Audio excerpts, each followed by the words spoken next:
Okay, so I'm going to demonstrate what we've created here, which is a barrier, a plexiglass barrier to allow staff members to collect nasopharyngeal, throat, and nasal swabs without having to don as much PPE or without having to discard the PPE that they happen to be wearing. This is a standard piece of plexiglass. We've cut holes in it. The rings you see here are rings that are actually used in lighting fixtures that have a spring attachment. The spring attachment is nice, but it's not quite as strong as we wanted. So we also added binder clips, but we took off the little clasp on the inside of the binder clips. And that really, these binder clips really help us secure. Sorry, I'm just putting that back on. It's like not cooperating with me. There you go. Okay, really secure this ring. So the nice thing about these rings is it holds in the sleeve that we're using. Okay, so the sleeve is something that's called a cast or wound protector. It is like what kids use when they have a cast and they want to keep it dry in the shower, and it has an armhole in it, and then it has a closed end. What we did is we took a safety knife and we cut off just this enclosure, and that's what this side is. And then on the other side, you'll see that we have the armhole. Okay, so again, that's what it looks like, the armhole up close. So putting that aside for a second. So we pulled the cut end of the cast protector through the hole, and we put the ring on, and now we have it clip the ring on so that this is like really secure. It's not moving anywhere. It's pretty nice. All right, so what we're considering is this side of this barrier to be the clean employee side, and the other side of the barrier is the side that is patient facing and is the dirty side. This is it's a vinyl, I think.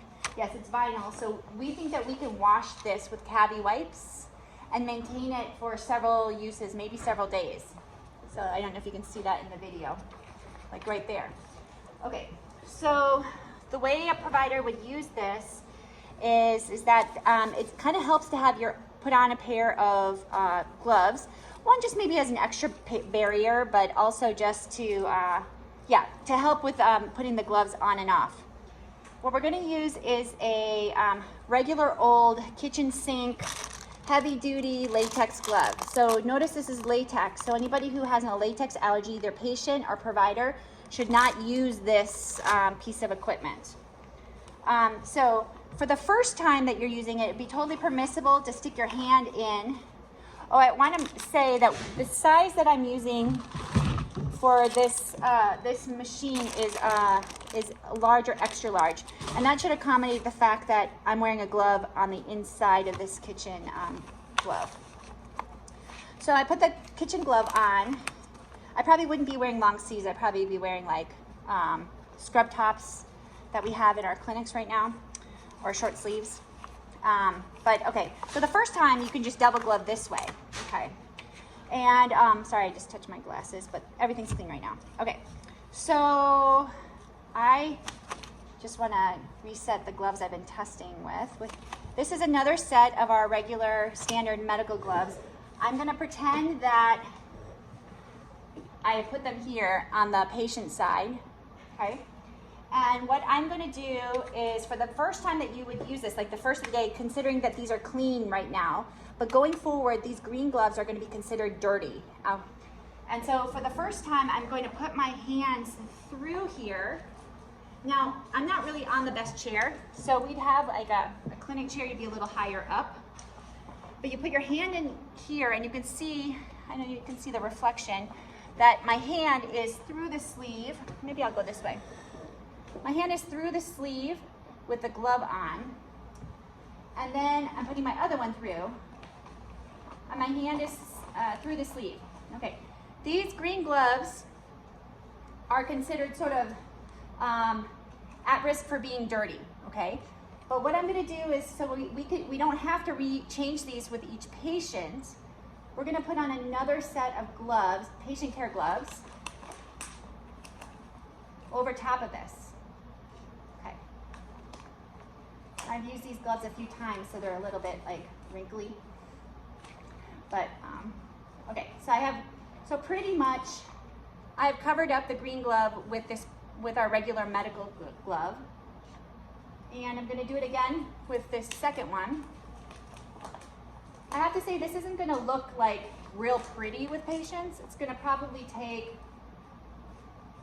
some patients, a patient just sitting there. I believe that our providers would be wearing their surgical masks anyway.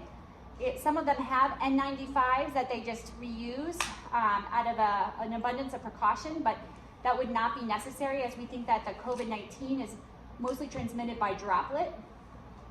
Okay, so I've got patient gloves on top of those kitchen gloves, and I don't have a vial, but what I would do is on the left side probably have pre-placed my vials, my collection vials, and I will pick them up.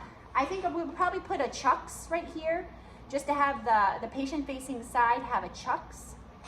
I'll pick up a vial, open up the NP swab, and then collect the sample, have the patient kind of lean forward. I'd probably ask them not to touch the desk, but if we have a chucks here, it's not the end of the world.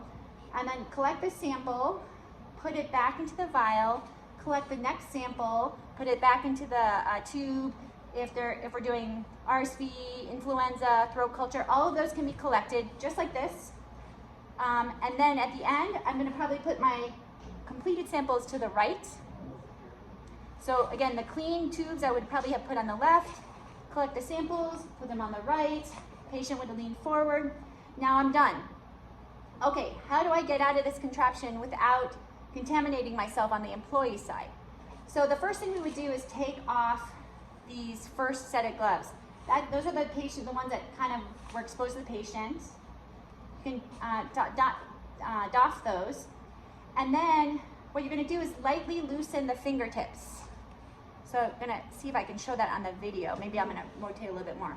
Slightly show that on the video where I'm just loosening my fingertips. And you want to loosen your fingertips on both sides. Don't take one whole glove off. Kind of do it fingertips. And then maybe over the wrist area, loosen the wrist. And you can grab onto the cast protector to kind of just nudge the green glove off, okay? You can see I'm pulling through. Now I'm leaving this green glove largely in place. So I'm gonna just leave this green glove right where it's at, inside the cast protector, okay? And I'm gonna pull my hand out. So put this down, and then maybe I grab with the other cast protector and just nudge my hand out of the last glove. My other hand is out. Okay, I've left. These gloves are clean. These gloves did not come in any contact with the patient. They were inside those kitchen green gloves.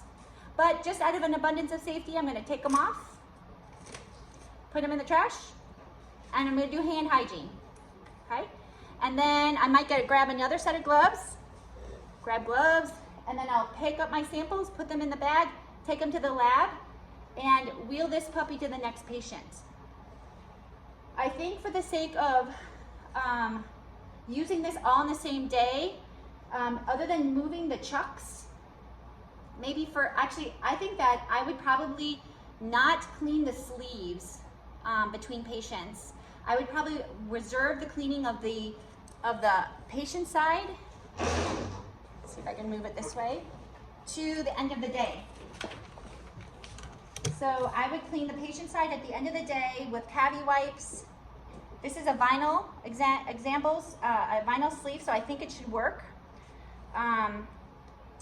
And then the next patient, I come back, I put on gloves, and I snake my hands back in there, my clean gloves, and then I put on a third set of gloves on the outside, collect the samples, drop the samples, take off the dirty gloves, shimmy my hands out, take off the inside gloves, wash my hands. So there's a few extra steps, but I am not wasting a full gown. This plexiglass protects me from any kind of splatter or any kind of droplets that could be sneezed or coughed on me as I'm doing the samples. And then at the end of the day, we'll just take cavi wipes and maybe some Windex to make sure it's nice and shiny, and we will clean it up. And this is how ambulatory clinics can preserve their PPE, which is under extreme shortage right now. And if you have questions about this, please contact our group health cooperative. And we're going to be creating our internal resources that would be happy to share with anybody if this is helpful to you. So best of luck to all the healthcare providers out there. We got to face a really big issue, but I'm confident with some innovation and some positivity we can make it through. All right, good luck everyone. Be well.